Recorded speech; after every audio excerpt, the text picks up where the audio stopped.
Today on Beyond 6 Seconds. So I did a survey. I surveyed 300 women across the globe. And the results were astounding because whether they were internal challenges or external challenges, most of the challenges were universal across the globe. Welcome to Beyond 6 Seconds, the podcast that goes beyond the 6-second first impression to share the extraordinary stories and achievements of everyday people. I'm your host, Carolyn Keel.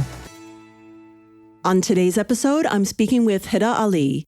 Hira is the CEO of Advancing Your Potential, Managing Director of International Women Empowerment Events, Founding Director of Career Excel, and co-founder of The Gray Area. She's an associate certified coach accredited by the International Coach Federation and a professional member of the Association for Neuro-Linguistic Programming. Her leadership and coaching articles have been published in the Huff Post, Thrive Global, Women at Forbes, Ellevate Network, Entrepreneur, and many more. In her new book, Her Way to the Top, The Glass Ceiling is Thicker Than It Looks, she highlights the roadblocks impeding a woman's climb to the top, irrespective of her culture and geography.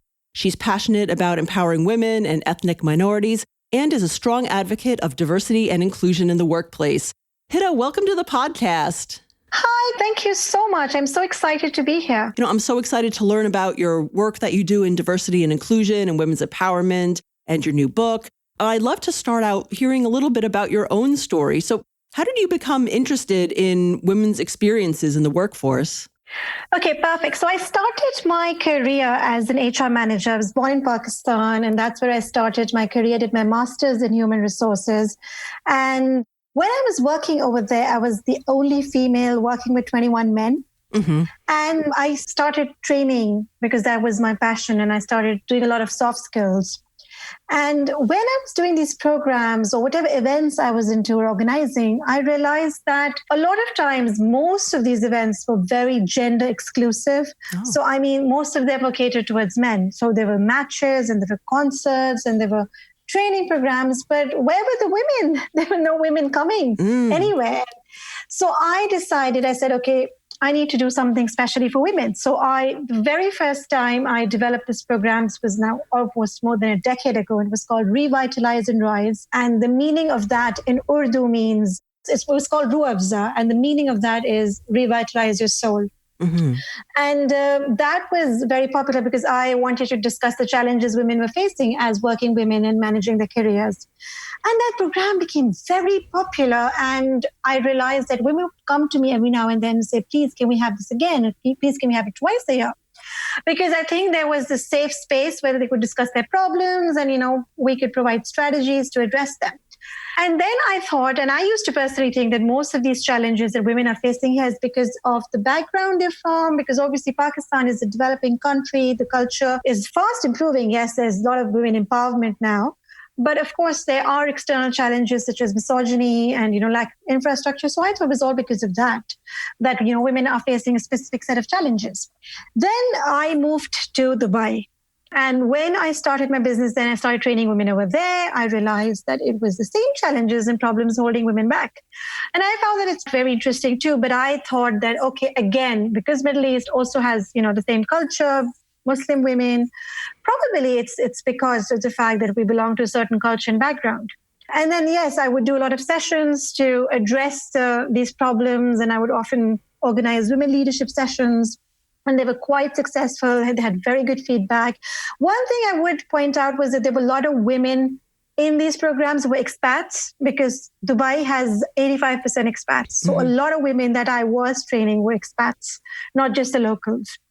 And then I moved to London and I was like, wow, I moved to this really basically powered city where women will be breaking the glass ceiling and, there'll be quality everywhere and so much to learn from. And I remember the very first week there was a women's march and I was like, what are these women doing? What are they marching for? And I realized that they are marching for equal rights and gender pay and all this was similar to the women in Asia and Middle East. And that really fascinated me. And by this time, I developed an online presence because obviously when I came to London, I became more familiar with the online world. So I was doing a lot of online webinars, a lot of online coaching, and I was reaching out to women across the globe.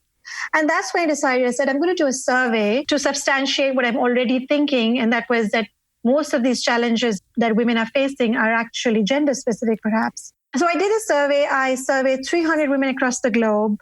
And the results were astounding because whether they were internal challenges or external challenges, most of the challenges were universal across the globe. And yes, there were some countries, of course, where some challenges may be more profound than the others, but more or less everywhere was the same challenges. So I found that very fascinating. And lately I've discovered another very fascinating thing, which perhaps I haven't really declared it publicly. Mm-hmm. So I'm going to share it with you. I mean, I have posted it on LinkedIn once. And the thing is that a lot of challenges faced by women are the challenges also faced by ethnic minorities, like imposter syndrome and perfectionism and minority stress and, unconscious bias. So whatever women are facing in the workplace, ethnic minorities, men and women, are facing the same challenges too. Interesting. And I believe that those are some of the themes that you cover in your new book, Her Way to the Top, in terms of some of those challenges that are holding women and ethnic minorities back. Absolutely. Does your research dig into or hypothesize a little bit about why those challenges are being faced, sort of what's driving that with those populations? Most of the inter-challenges are interrelated, and that's what's very interesting. Valerie Young, who has reviewed my book, and she has written this book exclusively on imposter syndrome. She says that, of course, there are a number of reasons why you could suffer from imposter syndrome, but one of the reasons is that when you are in minority, when you are suffering from stereotype threat, right? For example, if you are a Muslim who is scared that if there is a bomb blast, I'm going to be blamed and everybody's going to think that Muslims are terrorists. Or if there is anything else gone wrong on the streets, a black man is going to be afraid that, they're going to blame me. Or if there's a woman, I remember I quoted this in my book too, that there was this person who said that if I don't make it to the top, and I think it was some senior lawyer in US who said this, I think she was an attorney general, I can't remember her name in the back of my mind, but she said, if I don't make it to the top, then people won't say that I don't have what it takes. People will say women don't have what it takes to be successful. So, when you have these sort of strong stereotype threat surrounding you, and, when you're in minority, when you're in a foreign land, when you're an expat, when you're an immigrant, chances are that you suffer from imposter syndrome more as compared to the rest of the population. And then when you suffer from imposter syndrome, you also suffer from perfectionism, because a lot of people, particularly from the Asian background and even the Black background, would feel that they have to be perfect in everything they do. Because if they're not, then they will be pointed out and they are judged so much more harshly as compared to the rest of the people. The same way for women. Women are judged more harshly than men are. And the same way ethnic minorities, Blacks or Asians, are judged more ill-favorably as compared to the rest of the people. So that's the reason why they're perfectionists. They want to make sure that all the efforts that they put in and everything they execute is almost close to perfect, because they fear judgment, they fear being called out. And then perfectionism, of course, further leads to stress. I didn't know there was a thing such as minority stress until I came to London, because I've never really was in a minority before that. That's a term which I really discovered very recently. So there's a thing called minority stress, which affects a lot of people. And then, so all these things, and of course, external challenges, and whereas women face sexual harassment, and then, of course, ethnic minorities may not face sexual harassment as per se, but there is workplace bullying, microaggressions, unconscious bias. And then, yes, of course, another thing is that because you suffer from imposter syndrome, because you have minority stress, you want to be perfect, you are conscious of yourself all the time. A lot of people are, I'm not saying everybody is, but of course you're very conscious to put your best foot forward. You will be shy to self-promote. You won't go out there and promote yourself. So you will see that a lot of people will be under the shadows because they don't want to come out. They don't want to risk exposing themselves and risk being judged. I see how all of those are interconnected and really issues that face women and ethnic minorities. It sounds like internationally around the world. Absolutely. Yes, it is. So the women survey I did for women across the globe, and literally had women from Africa, Middle East, Europe, US, Canada, like you name it. I made sure. Obviously I couldn't do a lot. I wasn't a huge organization doing it. I was doing it on my own, but I made sure that I wanted to include a lot of people in this. So there were 300 women surveyed across the globe. And yes, most of them revealed the challenges to be quite similar. And I also want to highlight one thing. I don't want to be, like sort of a party pooper who says, women just have gender specific weaknesses. No, I don't say that. I feel that women also have a lot of gender-specific strengths, compassion and collaboration and communication skills and vulnerability and empathy. And I think these are very strong points.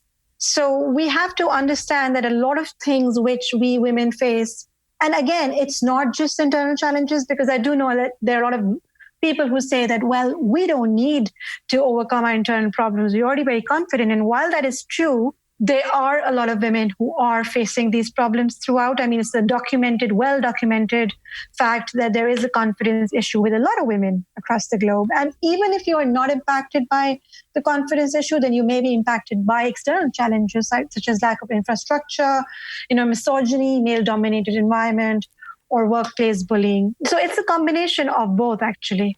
Yeah, it sounds like a very complex and intertwined issue because, as you said, there are those internal roadblocks and also external challenges. And I think they're very closely tied together, it sounds like. So it's hard to point to just one or two things.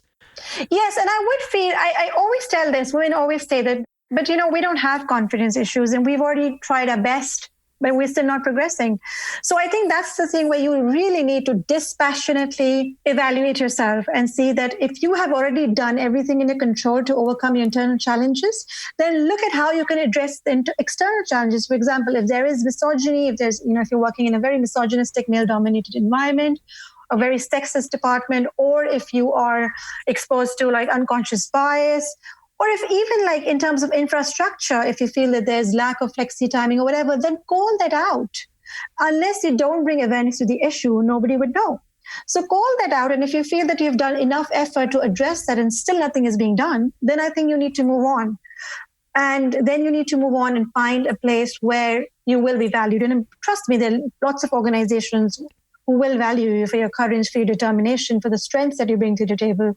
But yes, before you could make a decision such as that, I think it's very important to evaluate whether these challenges are internal or external. And I think both of them to some degree. I mean, internal is obviously totally up to you. Mm-hmm. And external is something which you can't really, of course, bring about a change by yourself. Or maybe you could. I mean, you could be a force of change. You could join networks and you could actually promote certain things that you want to incorporate in the organization, for example, flexi timing or, more initiatives for women.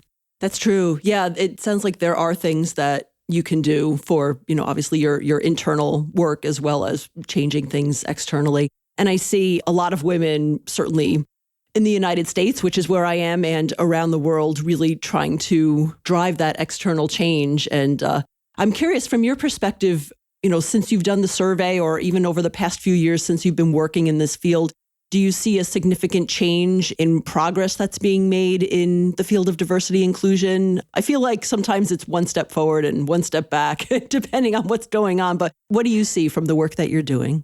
So there's one thing. So I recently launched The Gray Area with another friend of mine and partner. And the objective of this is to capture the experience of ethnic minorities. And this is UK specific, but I can say that I know I've been working with a lot of people in US too. And I personally feel that yes, a lot is being done. Definitely. Mm-hmm. It's definitely way better than it was a decade ago, for example. Mm. But I still feel that there are certain things which, and I don't know, this is my thing. So this is something which I've been passionately thinking about, particularly since the last few weeks, because, with the Meghan Markle exit and Brexit and so many things going on, I personally feel that as individuals, before we can tackle diversity, inclusion initiatives, we all need to heal as individuals. And the reason why I say this is because I think we all are really making our judgments on a lot of past precedents, right? Mm-hmm. And our human mind is wired to make judgments on our past experiences. And because, of course, we do know that a lot was not being done in the past, whereas diversity inclusion was concerned. And ethnic minorities or women did suffer a lot of abuse and, they were victimized a lot in the past few years. So they are already coming from a place where they're very vulnerable. I think it's a very good idea to do unconscious bias trainings and to make everybody aware of microaggressions and all that. But you'll have to understand that it's going to work two ways. I mean, you can't really only work on the unconscious bias of the white people and not work on uplifting the self-esteem and overcoming any self-doubt or any skepticism which ethnic minorities are facing. So do you understand? If you understand what I'm saying, It's like it has to work hand in hand. You can't really just keep on doing all the trainings for the white guys and say, oh, well, you need to understand how to deal with ethnic minorities. The ethnic minorities also need to be given that courage, that confidence, that upliftment that, even if you do share with us, everything is going to be okay. Because if somebody has been so victimized for so many years, the natural reaction for that is that, I'm not going to open up, or I'm not going to, even if they are doing the trainings, it's not going to make a difference. So it's very important to simultaneously uplift both ends. And I think that's how we can totally address diversity inclusion. And that's the reason why we also launched the gray area, because we feel that a lot of times there is just a single answer to diversity inclusion. I mean, it's either black or white. And it's time we need to step at the gray area and realize that it could be a number of forces at play. It could be, it could be individual issues. It could be family issues. It could be organization issues. And we have to stop thinking from like just one paradigm. Oh, let's do the unconscious bias training. Oh, okay, let's do this. We need to start thinking about the multiple issues that might affect, for example, a person from ethnic minority and his or her progression. Right, that's true. You really have to think about it from all angles. Absolutely. Yeah. And for those who don't know, tell me a little bit about the gray area and what that's focused on. So the gray area is something which is basically surveys, and there are two different surveys. So there's surveys and it took me a long time and my partner, Sharon, in Kotaria, to come up with the right name, because when we said survey for Black and Asians, everybody understood that. But we also wanted to interview and survey the white people. And then what would we call that, right? Because it suddenly sounds very, I don't know, like, white people, if you know what I mean. Yeah. And it's really funny because, and then, I was talking to a few people and they're like, well, you just have to call it that, the white survey and the Black and Asian survey, because that's what it is, right? It's a identified ethnicity, which you have to recognize. So anyways, yeah, the point of this is to not only capture the experience of ethnic minorities working in the private and public sector in UK. This is specifically UK now, but eventually we do obviously want to open it and bring this to, US or globally. And we want to see what exactly, because there's a lot of study that there's discrimination. Yes, there's unconscious bias. Yes, people are not progressing. There's the messy middle.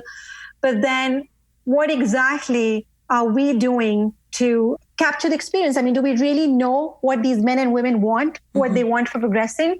So the survey essentially aims to find out what exactly it is that's holding these people back. What do they think is holding them back? And then what do the white people think is holding them back? So it's giving us a very good sort of a comparison.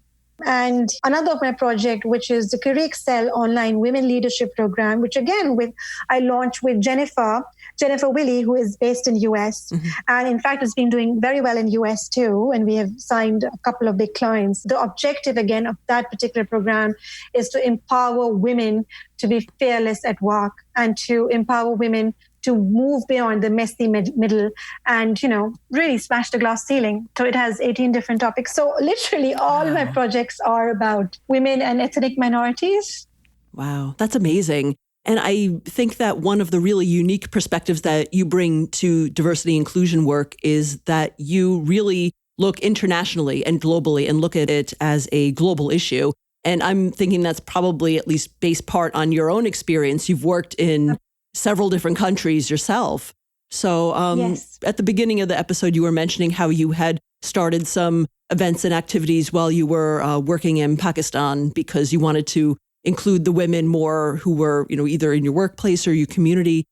Have you noticed the reactions to the type of work you're doing changing among people in like doing that work in Pakistan versus in Dubai versus in London? Or is it just sort of across the board very similar? Yes, that's a very good question. So I would say in places like Pakistan and Middle East, the Asian culture, the external challenges are definitely more because, of course, there is even like earning the basic right to get out of the house and work is a challenge sometimes for a lot of women in Pakistan. So, of course, therefore, the challenges for them are very different. And this is something which is very interesting. So when I did my survey, I also found out another thing, that Asian and Black women in their own countries, they don't have a confidence issue. Imposter syndrome doesn't really affect them as much. And the reason why it doesn't affect them as much is because for them, their challenges are so basic. Like, for example, even earning the right to earn. So when they do go out and work, they've already overcome the internal challenges. Yeah. So for them, it's basic. The external challenges they need to contend with is the lack of infrastructure, And I think the scenario is definitely changing. There are so many women empowerment groups working. We ourselves are planning a conference in Pakistan. And that brings me to one of my last initiatives. I've already talked about the rest. And that's International Women Empowerment Events. And the objective of that particular venture is to empower Asian and Middle Eastern women through dialogue, through open dialogue. So things like sexual harassment and the Me Too movement, which is not very popular there still, because again, women are still bullied and victimized if they do come out and say that I was harassed. And actually, to be honest, that happens in US and UK too, right? I mean, if people come out and say that, I was sexually harassed, then most of the time it's just really bad for the women because people will be like, what was she wearing and what was she doing and why did she ask for it? So questions like that. So imagine if it's happening in the Western world so much. Yeah. In the Eastern part of the world, it's still, you still need a lot of work to do. And we did the launching conference in Maldives last year, and we're so proud to share that, we literally started a mini campaign in the room, where a mini Me Too campaign, where a lot of women stood up and started discussing this. So through IV, we want to, again, address all these issues of domestic violence and financial abuse and, sexual abuse, and help the women basically smash the glass ceiling by overcoming these challenges first.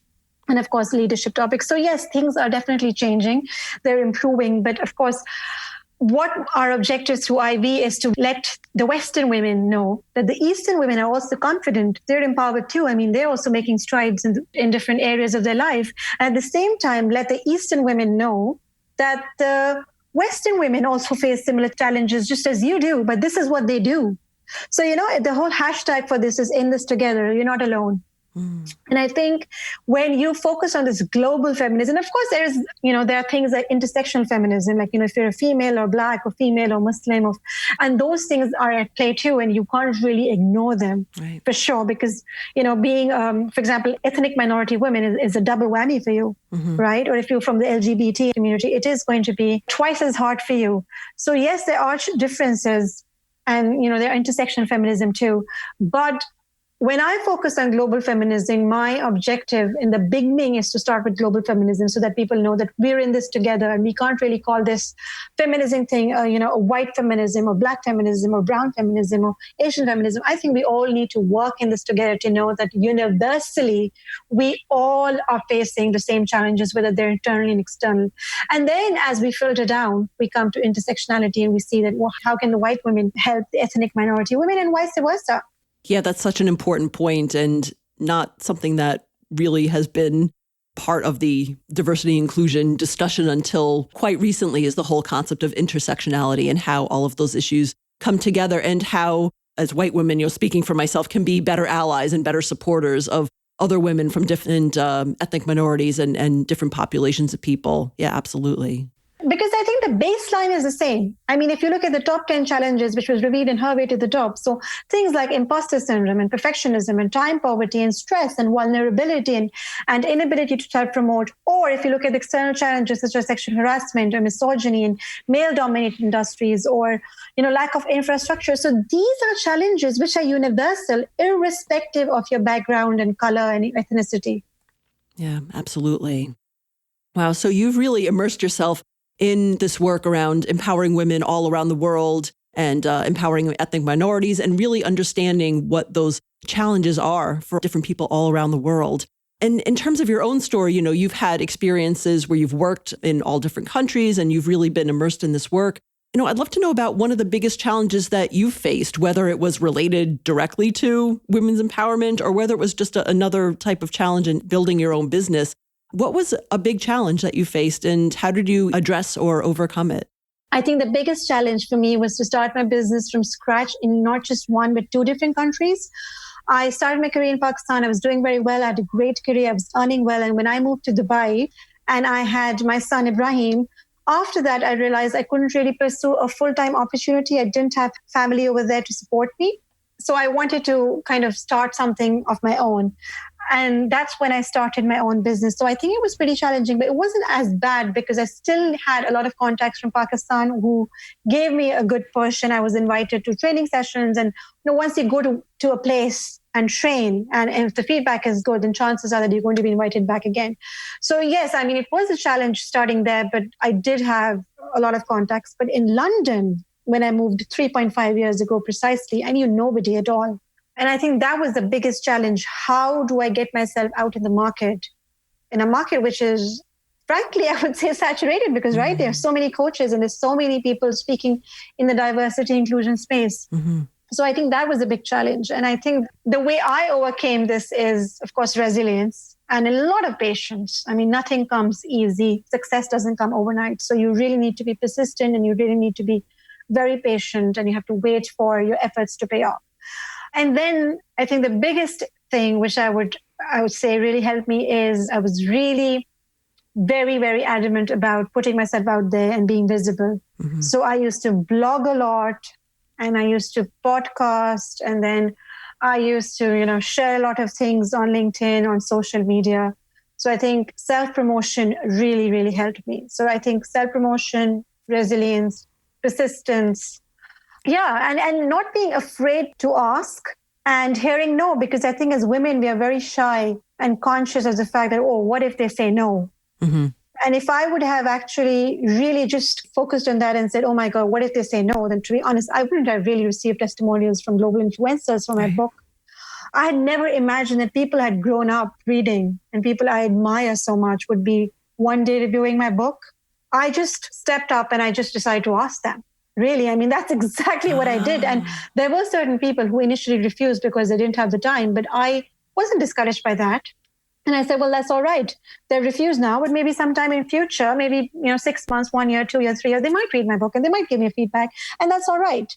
So I think that really helped, because the people who initially didn't have the time, after the book was published and I sent the book to them anyway, and I said, well, look, you didn't have time. I do hope you get time. And I guess they probably liked that thing so much that, that she didn't give up, that they actually just one fine day, for example, I opened the box and I see a review from Sherry Blair. Oh, wow. The wife of the former British Prime Minister. And now she runs the Sherry Blair Foundation for Women. That's so awesome. And I'm like, oh, wow, really?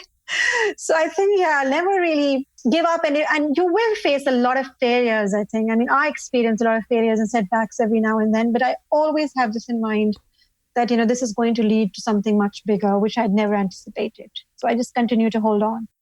Yeah, those are such important points to make, especially the concept of just asking. And even if you get the no, that doesn't necessarily mean no forever. It might just mean no at this time. And then especially once you're building your own content and your body of work through blogging and podcasting and staying persistent and building that base, it really sounds like it can lead to making those connections and getting those endorsements, reviews for your work over time from people who are really influential in your area. Because I know you've had Arianna Huffington share your blog post, yes. Which is incredible. So how do you make contact with influencers like that? How does that work? So Arianna Huffington didn't make any contact with. I just, I had an idea of the type of content she likes sharing. Mm-hmm. So when I wrote my articles on imposter syndrome and stress, and I think Thrive Global was at that time pretty new. So I think you have to see what kind of content would they promote, and then you have to write accordingly. So I think, yes, strategically, I did plan my content that way. But yes, I had no contact with us, but it's just that one fine day I wake up and I feel that Arianna has shared not just one, but two. Actually, I didn't even know, to be honest. There was this one blog I knew about the imposter syndrome, which had about 1,800 likes in just a couple of hours on LinkedIn. Wow. And I think which gave me an overnight fame. And then she had shared it on Twitter, on Facebook. And then I realized that there was another blog on stress, which she had shared before. And so that I would say, I had no contact with her. I did reach out to her later and she responded to me and she was really nice and sweet. But yes, before that, I had no contact with her. I am a contributor for Thrive Global, yes. Mm-hmm. But there are a lot of articles which they pick from women at Forbes and Ellevate. And then later on, I realized that they have featured it and they have shared it. So I think basically, yes, what you do need to understand is the kind of content you're creating. Is there a need for it? Will people like reading it? So these are the questions you ask. And then if you structure your content around that, chances are that, it may be seen and it may be visible. And then whereas regarding influencers is concerned, I think most of them, 99%, trust me on LinkedIn. I mean, imagine, I absolutely love Louise P. Frankel, who's the author of the book Nice Girls Don't Get the Corner Office. Right. And Valerie Young, who's the author of The Secret Thoughts of Highly Successful Women, and Marshall Goldsmith, who is a world-renowned coach. The way I reached out to these people was really through LinkedIn. I mean, I have their books in my library and they occupy a very special place in my library. So I did send a picture of that and I did tell them I'm a huge fan of yours and I would be really very honored if I could get your review. And lo and behold, they did. And I think there were a couple I contacted on Twitter. For example, Malala's dad, Ziauddin Yousafzai, who's also a very famous influencer now in UK in terms of being a very strong male ally. I reached out to him on Twitter. I mean, of course, we do share this common bond because we're both from Pakistan. And then recently, what was interesting was that we both spoke at UCL. He was speaking for another society, now speaking for another society. So that's when I finally got to meet him. But before that, he had given a review for my book. And again, I reached out to him through Twitter. So I think Twitter and LinkedIn for me would be the best ways to reach out to influencers. Yeah, that's great advice for, I know there are a lot of people who listen to the podcast who may be starting their own businesses and would love to, make contact and get the attention of influencers that they really admire who work in their field. So it sounds like social media. I mean, I connected with you on LinkedIn. That's how we found each other. So I can definitely attest to the power of that particular platform. LinkedIn is great. Twitter is great because you can have those direct, if you tag people, you can directly show up in their mentions and make those contacts, but also have that targeted message to them. So if you're taking pictures of their books in your library, it really brings it home and said, like, this is not a generic pitch. I really am a big fan and follower of your work, and it means a lot to me. This is how I would potentially want to work together. So having that targeted pitch, I think, is a key part of success. Absolutely. I couldn't agree more. I think if you just go out and ask people to give you reviews, I think most people wouldn't really respond. But if you email them in a personalized way, I think that really matters. And I always tell this, that, a lot of people, like, for example, tell me at my book launch, you had so much support and you have the top industry leaders. And I said that I'm always willing to, I think that's something which I probably learned from my parents, is to always be able to give back to people before you can ask. Yeah. So if you consistently do that for people, then there will be a time when they'll be very happy to actually give back to you as well. Before asking, I think it's very important to kind of see how you could support them or their work or anything for that matter, which would make them feel important. And once you've done that, and then if you pitch for something, I think chances are it's going to be heard more, I would say, as opposed to just randomly reaching out to some person and saying, oh, could you do this for me? And people be like, no, I'm sorry, I'm busy. And despite all this, I mean, this is a thing. I mean, even if everything is very personalized, it's not a generic pitch. Despite that, people will still say no. My point is, don't lose hope. I mean, sooner or later, they might get back. So it's just, I think what people sometimes, I mean, that's what I've heard. And that's what a friend shared with me. And she said, well, I just got really very turned off when people said, I can't give you reviews. And I never contacted them back again. And I said, well, that's where you lost an opportunity, because you really need to stay in touch with these people. I mean, so what if they didn't agree to review you? If you are their fan, as you claim to be, then you would still post the book to them and say, I mean, I don't care if you're giving a review or not, but I still like you to have it and read it. And I think that really matters. Yeah, absolutely. Just having that genuine connection and, understanding that, a lot of, especially influencers, they're legitimately busy. So sometimes they may say no, it's not because they don't like you. It's that they literally don't have time right now. So to your point, just not writing it off. And if you are a true fan, keep including them, keep giving back to them, whether you're liking or sharing their posts or continuing to help promote their work. And that's good advice for whether you want to connect with influencers or just networking in general, especially online, is try to give before you ask. Definitely. I definitely agree with that. Yeah. So Hira, you've already done so much amazing work in the diversity and inclusion space. What other big goals do you have for your work around diversity, inclusion, or empowering women and ethnic minorities? So I think currently I really do want to expand on the existing work that I'm doing and make sure it's more visible. So for example, the online women leadership program, Career Excel, which we offer to organizations, to the middle management, the content that we offer is very affordable. It offers a lot of value, and yet it's very affordable because we don't want to be a rip-off organizations. We want to make women leadership programs very, very accessible. And that's the reason why in Career Excel, we say that just as Target made designer fashion affordable and accessible for all women, Career Excel will do the same for their career development. And what was interesting was that 3 days ago, not even 3 weeks ago, I found out that Target had literally saved a pin for my book, Her Way to the Top. Wow. And I was like, oh my God, I was so excited. I was like, wow. I mean, we have been using this brand quite a bit, and I'm sure they don't even know about this, but lo and behold, I kind of Google, and I would definitely recommend people to keep Googling themselves. Oh my God, the kind of results you'll get is amazing. Because sometimes you wouldn't even know that you've been featured in some place or some big company has done something for you. I mean, for example, even this, saving a pin. For many people, it might not be big. For me, it was huge. It was wow, Target is actually saving a pin. That's cool. That's really cool. For women. So yeah, I mean, I would really advise people to Google themselves. So yes, so promoting the programs that I'm currently doing, like Career Excel and the Gray Area, which aims to capture the experience of ethnic minorities. And based on the results, we further like to develop training programs for men and women at the middle level. And then, of course, international women empowerment events. We're always looking for global allies, and we're always looking for people who would like to sponsor the event in any way, not necessarily in terms of finances, but in any way where they could help us empower these Asian and Middle Eastern women. So these are my 3 projects that I really want to focus on in the next few years. And of course, Her Way to the Top has had a brilliant first year. And in fact, February is going to be its first anniversary, and I'm really excited about it. And of course, I do these talks on my own under Advancing Your Potential. I do a lot of book talks. I do a lot of workshops for women networks. And I want to continue doing that. I want to continue helping women.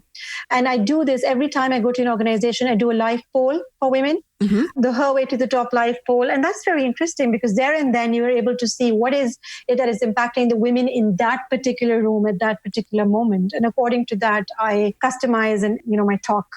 So that's a very interesting thing. So yes, basically, this is what I want to focus on in the next few years. Fantastic. So how can people get in touch with you if they want to learn more about your work or sponsor one of your events or hire you to speak? What's the best way for them to find you? So I'm most active on LinkedIn. On LinkedIn, I'm known as Hira Ali Coach. So that's the best way to contact me. I'm very active on LinkedIn. And Twitter, Facebook, and Instagram, my handle is @AdvancingYou. So you can reach me out through Twitter, Instagram, or Facebook, and the handles for all 3 is Advancing You. And then, of course, my main website is www.advancingyourpotential.com. And on the website, there are, of course, links to, like, for example, the Gray Area, IB, Career Excel, so people will know where to go. I mean, I don't usually like to list all the 4 websites when I'm doing podcasts because people just get confused. But yes, advancingyourpotential.com has links to everything. So hopefully from there, they can get in touch with me. And yes, follow me on Twitter, Instagram, and LinkedIn. And I would love to be in touch with you. Wonderful. And I'll put those links in the show notes so that people can refer back to them after they've listened to our interview today. And I'll add a link to your book and where people can buy that as well. But fantastic. Thank you, Carolyn. Absolutely. Yeah. Thank you so much. And is there anything else that you'd like our listeners to know or anything else that they can help or support you with? Well, I would love to support anybody who wants to be more visible, who wants to smash the glass ceiling, whether it's a woman or a person from ethnic minority, anywhere across the globe, wherever you are, reach out to me and I would love to support you. And the way you can support me, of course, is by following my work. One message I do want to share is that, last week, I was very disappointed because I didn't make it to the shortlist of 2 awards. And I know a lot of people said that, you should be very grateful and, you should don't moan about it, just forget about it. And I just want to highlight one thing that I think if you are experiencing a dejection or a bad phase in your life, give it credit, acknowledge it. Don't be in a rush to overcome it and say, but I'm so grateful for so many things. No, if you're going through a bad phase, acknowledge it. Acknowledge that bad time. Give yourself credit.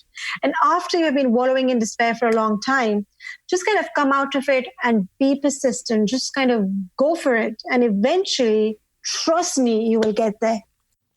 Yes, allow yourself to feel the feelings and move forward from there. Absolutely. Yeah. I mean, to be honest, I don't even know if you'd asked me for this advice. I just want to share it anyway. No, this is great. It's important because I think, especially with social media, you see people and they only post their successes.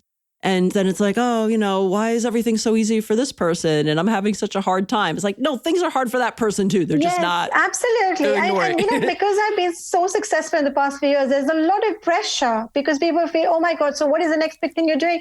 Well, you know what? I fail too. I get rejected too. So I need to start posting this on. And I have been posting this on LinkedIn so that people know that it's not really a bed of roses. Entrepreneurship, for example, if you want to pursue even like a career, it's not easy. I mean, there will be obstacles, there will be problems, and it's okay to acknowledge and share that and be vulnerable. Absolutely. Great takeaway. Thank you so much for inviting me, Carolyn. It was wonderful. I had a great time. Thank you, Hira, for being on my show.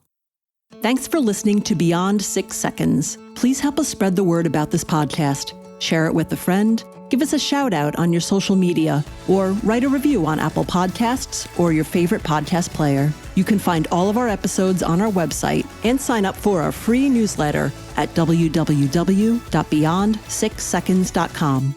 Until next time.